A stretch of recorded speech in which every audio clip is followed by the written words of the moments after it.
Hello students, आपका हमारे YouTube channel पर एक बार फिर से स्वागत है। और स्टूडेंट्स, अगर आप हमारे यूट्यूब चैनल पर नए हैं तो हमारे चैनल को सब्सक्राइब जरूर कर लें।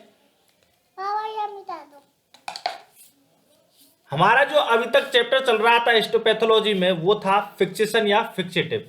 अब हमारा जो चैप्टर चल रहा था फिक्सेटिव वो हमने कंप्लीट कर लिया है। अब हमारा जो अगला चैप्टर है वो है डीकैल्सिफिकेशन। तो डीकैल्सिफिकेशन क्यों किया जाता है इसके बारे में पहले समझते हैं और इसकी डेफिनेशन क्या है वो हम जानते हैं। तो स्टूडेंट्स, डीकैल्सिफिकेशन का मतलब होता है कि जो आपके पास टिश्यू है उनको पूरी तरीके से कैल्शियम से मुक्त करना। अब कैल्शियम से हम क्यों मुक्त करेंगे उन टिश्यूज को, उसका कारण सुनिए। उनका कारण यह है कि अगर हम कैल्शियम युक्त रखेंगे तो वो हार्ड रहेंगे।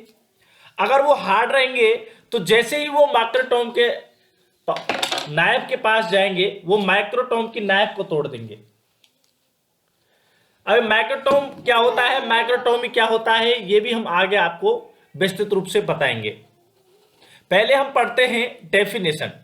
डेफिनेशन क्या है? Decalcification is a process of complete removal of calcium salt from tissues like bone, teeth and other calcified tissues following fixation. तो डीकैल्सिफिकेशन क्या होता है? डीकैल्सिफिकेशन होता है complete removal of calcium from, calcium से बने हुए जो टिश्यूज होते हैं उनमें से, जैसे बोन होती है वो कैल्शियम होता है उनमें, टीथ है उनमें कैल्शियम होता है, और कुछ अदर कैल्सिफाइड टिश्यूज जो होते हैं उनमें से कैल्शियम को निकालेंगे।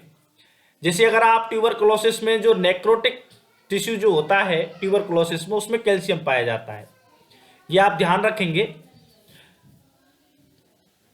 अब आगे हम बात करते हैं decalcification is done to assure that the specimen is soft. अब क्या है, जब कैल्शियम निकल जाएगा तो क्या होगा, वो टिश्यू लचीला हो जाएगा और आसानी से कटेगा माइक्रोटोम के नीचे सॉफ्ट। तो हमको क्या करना है, आफ्टर डीकैल्सिफिकेशन हम देखेंगे कि स्पेसिमेन कैसा हो, soft enough to allow cutting with the microtome knife.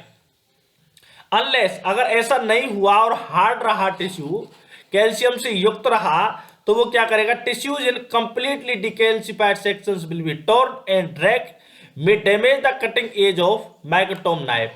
अगर वो नहीं हो पाएंगे कंप्लीटली, या तो वो खुद टूट जाएंगे, खुद नहीं टूट पाएंगे तो वो अगर हार्ड रहेंगे तो माइक्रोटोम की नाइफ को तोड़ देंगे। आगे बात समझ में? तो इसलिए कैल्शियम को पूरी तरीके से डीकैल्सिफिकेशन के बाद में निकालना जरूरी है। तो इसके लिए आप दो स्टेप्स आपको फॉलो करने पड़ेंगे। वो कौन सी है? पहली स्टेप ये है कि भाई साहब फिक्सेशन आप अच्छी तरीके से करिए।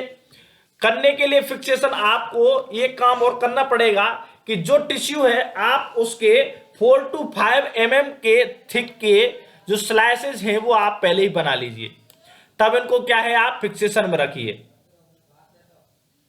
ठीक है, कैल्सिफाइड टिश्यू, और इसके लिए क्या है, हमको 2 to 3 आवर्स के लिए हमको क्या करना है, रखना है। और फिर इसको for complete decalcification achieve it is necessary to check decalcification 2 to 3 hours. तो ये 2 से 3 घंटे में आपको डीकैल्सिफिकेशन एजेंट में रखने के बाद में आपको चेक करना पड़ेगा कि ये डीकैल्सिफाई हो गया है कि नहीं है। तो आपको पहली बात क्या ध्यान रखनी है कि आपको जो स्लाइसेस हैं वो 4 to 5 mm की थिक की लेनी है, और कैल्सिफाइड टिश्यू है उसको फिक्सेशन में डालना है, और हर 2 से 3 घंटे बाद में आपको डीकैल्सिफिकेशन चेक करना है। पहली बात तो ये है, पहला तो ये है कि स्लैश काटो और डीकैल्सिफिकेशन एजेंट में डालने के बाद में 2 से 3 घंटे में चेक करो। दूसरा क्या है, अच्छा फिक्सेटिव लेना। दूसरी बात कौन सी ध्यान रखनी है, आपको अच्छा फिक्सेटिव लेना है। पहला तो स्लैश काटना है, दूसरा आपको अच्छा फिक्सेटिव लेना है। जैसे कि बोन और बोन मैरोज के लिए जेंकर फॉर्मेल और बॉयंस फ्लूइड जो होता है वो फिक्सेटिव काम में लेना है। Unfixed tissue test be damage 4 times greater during decalcification than a properly fixed tissue. अगर ये अनफिक्स रहा तो ये टूट जाएगा, कहो तो 4 गुना टूट जाए। तो ये 2 बातें आप रखनी है आपको। अच्छा क्या लेना है, स्लाइस लेना है उसका, और अच्छा आपको फिक्सेटिव लेना है। वो कौन कौन से, जेंकर फॉर्मल या बर्न्स फ्लूइड लेना है। आगे बात समझ में।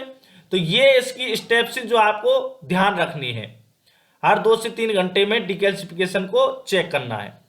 आगे बात करते हैं डिकैल्सिफिकेशन किसके द्वारा अफेक्ट हो सकता है। तो decalcification is affected by one of the following methods. इनमें से किसी भी मेथड के द्वारा डिकैल्सिफिकेशन इफेक्ट हो सकता है।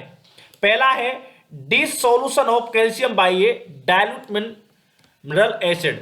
तो जब आप क्या है, जब डिसोल्यूशन करते हैं ऑफ कैल्शियम का, तो वो जो पहला मेथड है वो ये है डाइल्यूट मिनरल मेथड। तो इससे ये क्या है, अफेक्ट होता है।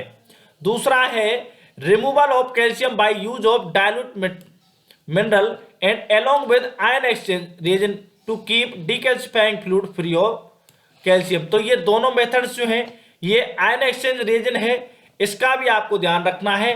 चिलेटिंग एजेंट जो है EDTA है, उसका भी आपको ध्यान रखना है।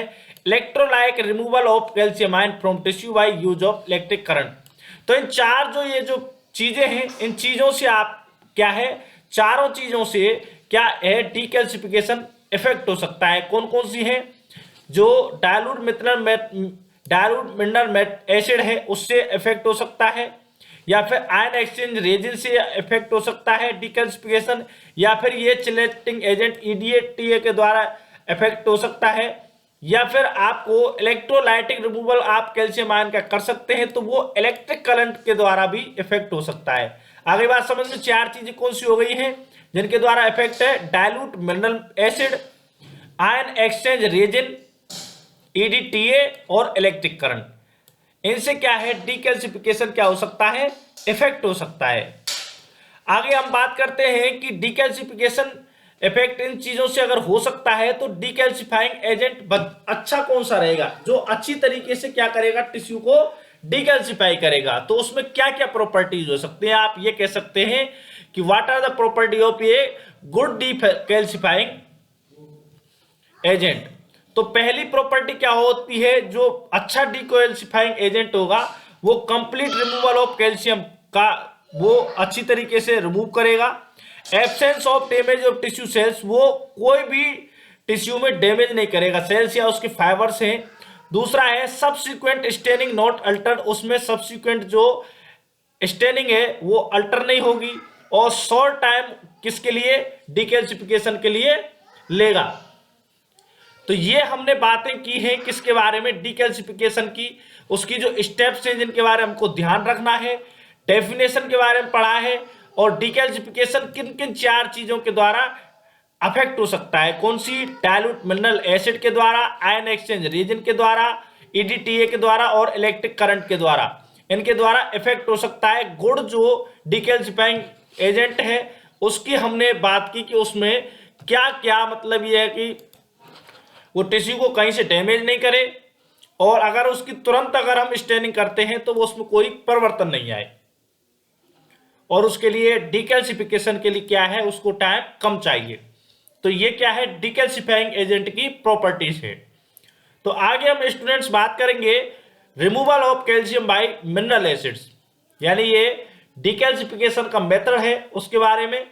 तो अगर आपने हमारे YouTube चैनल को अभी तक सब्सक्राइब नहीं किया है तो चैनल को सब्सक्राइब कर लें, वीडियो को लाइक करें, कमेंट करें। धन्यवाद।